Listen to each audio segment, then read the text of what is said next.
నమస్తే. Welcome to our channel. నేను మీ ప్రియాంకారావు. చంద్రబాబు నాయుడు గారు రీసెంట్‌గా ఒక మాట అన్నారు. ఆర్‌జేడీకి ఏ గతైతే పట్టిందో, ఇప్పుడు అదే గతి వైఎస్ఆర్‌సీపీ పార్టీకి గూడా పడతది. ఎందుకంటే వాళ్ళు చేసిన తప్పులే వీళ్ళు చేశారని చెప్పేసి ఆయన ఘాటుగా వ్యాఖ్యానించారు. మరి ఇందులో ఎంతవరకు వాస్తవం ఉంది? వైఎస్ఆర్‌సీపీ ఏమో మళ్ళీ పుంజుకోవడానికి ప్రయత్నాలు చేస్తున్న తరుణంలో బాబు గారి మాటలు ఏ విధంగా చూడాలి అనేది తెలుసుకుందాం. మనతో మాట్లాడడానికి ప్రముఖ పొలిటికల్ అనలిస్ట్ అప్పసాని రాజేష్ గారు ఉన్నారు. ఆయన్ని అడుగుదాం. నమస్కారం సార్. నమస్కారం. సార్, చంద్రబాబు నాయుడు గారు ఆర్‌జేడీకి ఏ గతి అయితే పట్టిందో మళ్ళీ వైసీపీకి అదే గతి పడతది అని చెప్పేసి అంటున్నారు. వాస్తవానికి కొడుకొచ్చినా గానీ 20 ఏళ్ల తర్వాత ఇప్పుడు పార్టీ అధికారంలోకి రాలేదు. మరి జగన్మోహన్ రెడ్డి గారికి కూడా అదే గతి పడతది అనడం ఎంతవరకు సరైంది? ఇప్పుడు వాస్తవంగా బీహార్‌ని గతంలో బీమార్ స్టేట్ అనేవాళ్ళు. హ్మ్. అలాగే లాలూ ప్రసాద్ యాదవ్ గారి నేతృత్వంలో జరిగిన పరిపాలనా హయాంలో హ్మ్. నాడు జంగిల్ రాజుని హ్మ్. అంటే ఆటవిక రాజ్యాన్ని ఆయన బీహార్‌కి పరిచయం చేశాడు. హ్మ్. ఆయన పాలనా హయాంలో ఆయన గాని, ఆయన కుటుంబ సభ్యులు గాని, వాళ్ళ సతీమణి ముఖ్యమంత్రిగా ఉన్నా, ఆయన ముఖ్యమంత్రిగా ఉన్నా, హ్మ్. వాళ్ళ బావమరుదులు వాళ్ళ ఇష్టారాజ్యం అవినీతి చేసుకున్నారు.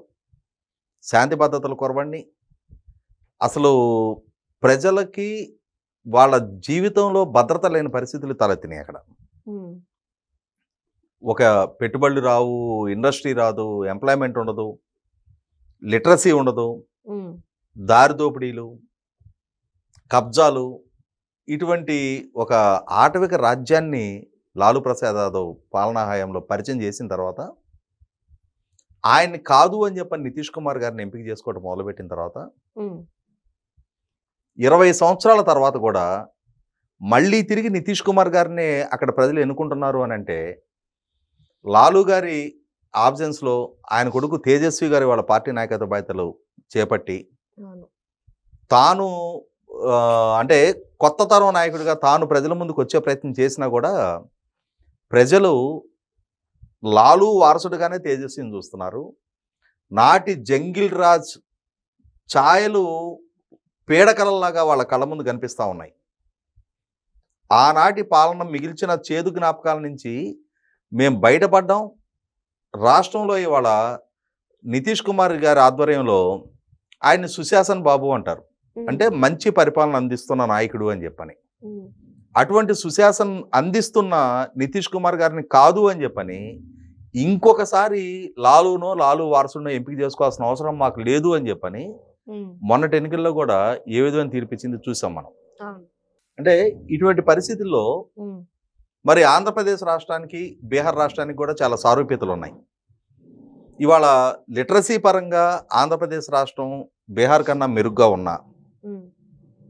అంటే రాజకీయపరమైన చైతన్యం దగ్గరికి వచ్చేటప్పటికి అదే విధమైన కులాల మధ్య విద్వేషాలు, కులాల పరమైన విభజన, హ్మ్. ఆ సంక్లిష్ట వాతావరణం ఆంధ్రప్రదేశ్ రాష్ట్రంలో కూడా కొనసాగుతూ ఉంది. హ్మ్. ఇటువంటి నేపథ్యంలోనే జగన్మోహన్ రెడ్డి మీద నమోదైన అక్రమాస్తుల కేసుల గురించి తెలుసు, హ్మ్. ఆయనకున్న జైలు జీవిత చరిత్ర గురించి తెలుసు, వాళ్ళ కుటుంబానికి ఉన్న నేర స్వభావం గురించి తెలుసు. అయినా సరే 2019 ఎన్నికల్లో అతని ప్రచార ప్రభావంతో ప్రభావితులైన ప్రజలు ఒకసారి అవకాశం అనగానే అవకాశం కల్పించారు. అవును. కానీ ఒక్కసారి పాలకుడుగా ఆయన పాలన తీరును చూసిన తర్వాత, పాలకుడుగా ఆయన పాలన ఈ రాష్ట్రం మీద, ప్రజల మీద చూపించిన ప్రభావం కళ్ళ ముందు స్పష్టంగా కనిపిస్తున్న తర్వాత హ్మ్. 2024 ఎన్నికల్లో 2019లో 151 స్థానాలు ఇచ్చిన అదే ప్రజలు 2024 ఎన్నికల దగ్గర వచ్చేప్పటికి కనీసం ప్రతిపక్ష హోదా కూడా ఇవ్వకుండా 11 స్థానాలకు పరిమితం చేశారు. హ్మ్. అంటే ఒకసారి పాలకుడుగా జగన్మోహన్ రెడ్డి పాలనా బాధ్యతలు చేపట్టిన తర్వాత, హ్మ్. పాలనా బాధ్యతలు చేపట్టడానికి ముందు ఆయనకి విపరీతమైన ఎలివేషన్ ఇచ్చుకుంటూ వచ్చారు. హ్మ్.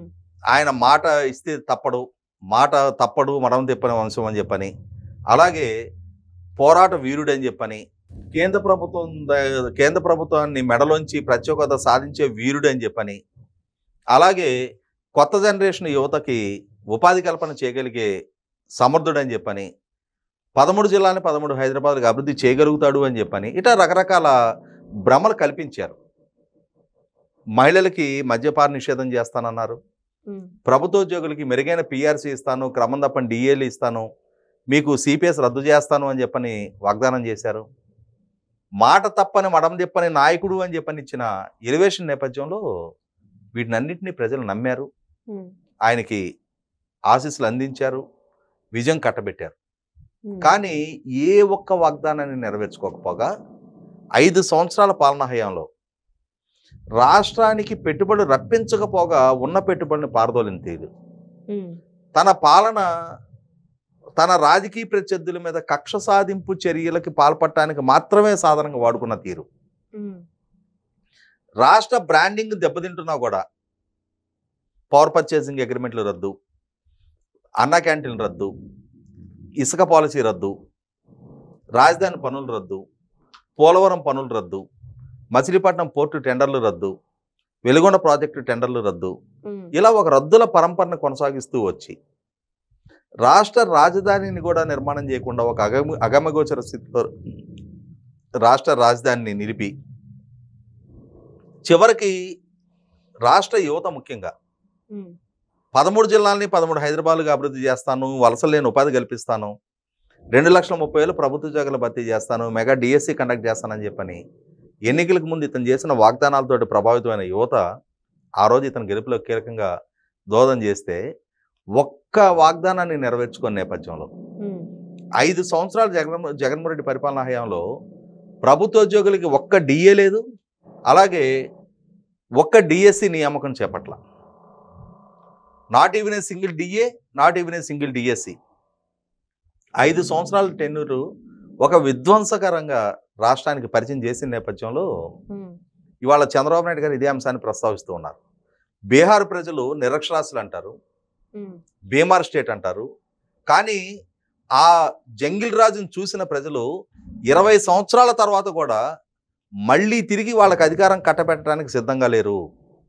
20 సంవత్సరాల తర్వాత లాలు బదులు లాలు కొడుకు రూపంలో ప్రజల ముందుకు వచ్చినా కూడా వాళ్ళు ఆనాటి పీడకలల్ని చేదు జ్ఞాపకాలని జ్ఞాపకం చేసుకుంటూ ఆ పాలన మాకొద్దు, ఆ పార్టీలు మాకొద్దు, ఆ నాయకత్వం మాకొద్దు, ఆ కుటుంబమే మాకొద్దు అని చెప్పని అక్కడ ప్రజలు ఒక తీర్పు ఇచ్చిన నేపథ్యంలో ఆంధ్రప్రదేశ్ పౌర సమాజం కూడా 5 సంవత్సరాలు జగన్మోహన్ రెడ్డి పరిపాలన చూసిన తర్వాత ఏ నిర్ణయం తీసుకొని అంతగా జగన్మోహన్ రెడ్డిని ఓడించారో అదే విధమైన నిర్ణయానికి కట్టుబడి ఉండాలి.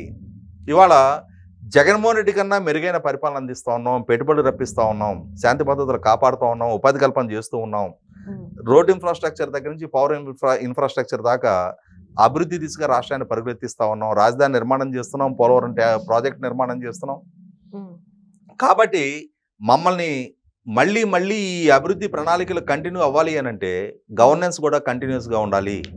కాబట్టి ఒరిస్సాలోనైనా, గుజరాత్లో అయినా, బీహార్లోనైనా ఆయా రాష్ట్ర ప్రభుత్వాలు ఆ అభివృద్ధి ప్రణాళికలు కొనసాగించగలుగుతున్నాయి అని అంటే అక్కడ ప్రభుత్వాలన్నీ కూడా కంటిన్యూ చేస్తున్నారు కాబట్టి వాళ్ళు రచించిన ప్రణాళికలు సక్సెస్ఫుల్గా ఇంప్లిమెంట్ చేయగలుగుతూ ఉన్నారు. కాబట్టి ఆంధ్రప్రదేశ్ పౌర సమాజం కూడా దీని నుంచి నేర్చుకోవాల్సిన అవసరం ఉంది అని చెప్తా ఉన్నారు. ఎస్, 100% ఆంధ్రప్రదేశ్ పౌర సమాజం కూడా బీహార్ లాంటి కులపరమైన విభజనలు ఇక్కడ ఉన్నాయి. అలాగే అక్కడ కూడా తేజస్వి యాదవ్నో లేకపోతే లాలూ ప్రసాద్ యాదవ్నో ఇప్పటికీ ఆరాధించే కొంత సెక్షన్ ఆఫ్ ఓట్ బ్యాంక్ ఉంది వాళ్ళకు కూడా. వాళ్ళు బయటికి రాగానే ఆహా ఓహో బ్రహ్మాండం భజగోవిందం అని చెప్పని వీరుళ్ళు సూరుళ్ళు అని చెప్పని కీర్తించే సెక్షన్ ఆఫ్ ఓటర్స్ వాళ్ళకి ఇప్పుడు ఉన్నారు. అదేవిధంగా జగన్మోహన్ రెడ్డి తరఫున కూడా ఇప్పటికీ జగన్మోహన్ రెడ్డిని వీరుడు సూర్యుడు అని చెప్పని జగన్మోహన్ రెడ్డి 2029లో మళ్ళీ తిరిగి అధికారంలోకి వస్తే రప్పా తెలుగుదేశం శ్రేణులను నరుగుతాము అన్న సందేశాలే ఇప్పటికీ పంపిస్తూ ఉన్నారు.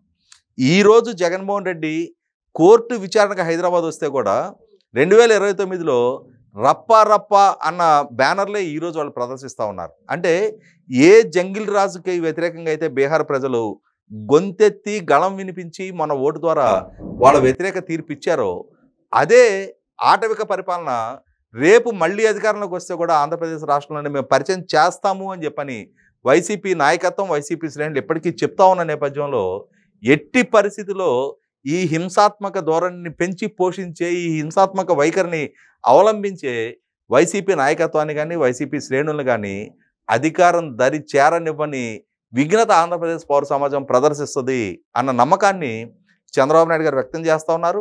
ఆ అవసరం కూడా ఆంధ్రప్రదేశ్ పౌర సమాజం ఇవాళ అంటే అటువంటి అవసరం కూడా ఇవాళ ఆంధ్రప్రదేశ్ పౌర సమాజం ముందుంది.